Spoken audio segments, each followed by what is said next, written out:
The following content is supported by victoris.org. Question 6. State Faraday's law and Lenz's law. Here are the definitions. And basically Faraday's law and Lenz's law are laws for induction, which allows us to create generators using electromagnetism. Now we're given a circuit in part B where the capacitor is fully charged, and we're asked to model this circuit using a second order differential equation. This is a classic application of law. When you go in a loop, you choose direction for the current, and I'll leave you to read up on that derivation by yourself. If you want a video, you can ask me in the comments section below. However, I'm going to present an alternative derivation using energy just for fun, and it goes like this. The total energy is the energy of the capacitor and the inductor, which are given as such. I can be written as dq over dt.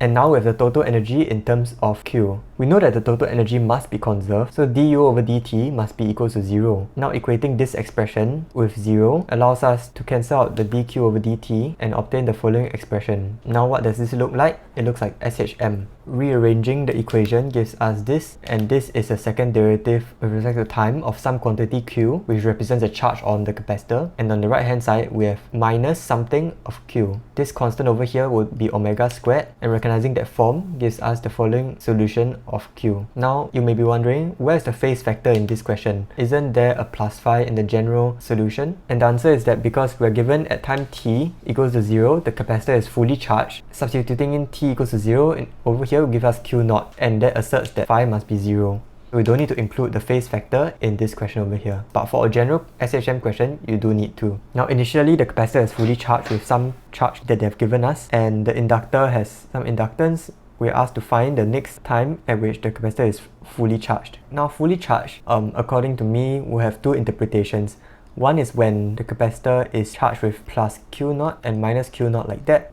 Another interpretation would be to have the opposite sign as follows. I'm going to take this interpretation, which gives us the following answer, which is just the period of oscillation. However, if you want to go with this interpretation, where the opposite sign is considered the next fully charged time, then you need to take this quantity, divide by 2. And let me know in the comments which interpretation your teacher says is correct, or which interpretation you will go for. Sketching the graph is just a cosine graph, and make sure that you get the periods correct, as well as the amplitude. Now calculate the first time at which the energy stored in the capacitor is equal to energy stored in the inductor.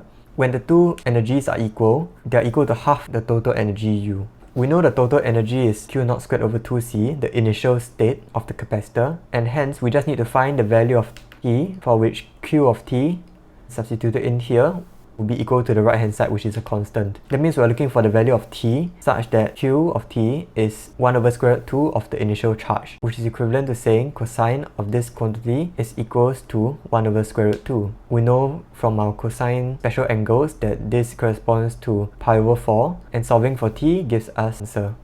Now sketching the energies of the graph is simply the cosine squared and the sine squared of omega t. Be sure that you get the amplitude of both graphs correct, as well as the period. Now if a resistor is added, it simply corresponds to a damping to the oscillation. One can figure this out if you do the differential equations, but in this case we're not required to obtain any equations, so we just need to give a qualitative explanation of what's going on. In a damped oscillation, the period will be constant over time. However, this period will be actually less than in the undamped system.